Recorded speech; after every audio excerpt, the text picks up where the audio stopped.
Эта территория рядом с новым детским садом в микрорайоне Урсала. Благодаря компании «Татнефть» теперь появится аллея. Здесь высадили 250 саженцев триплоидной осины. Так нефтяники поддержали всероссийскую акцию «Сохраним лес». Компания «Татнефть» в этом году посадила рекордное количество посадок.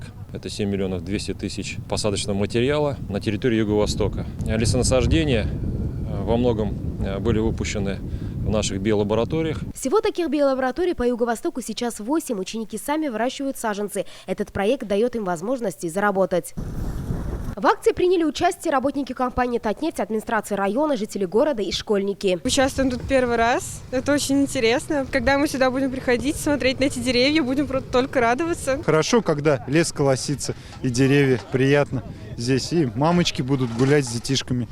То есть я считаю, что для нас и для будущих поколений это большой вклад. За последние 10 лет компания высадила более 13 миллионов деревьев на юго-востоке республики. Это часть реализуемой программы по озеленению районов, и она будет продолжена.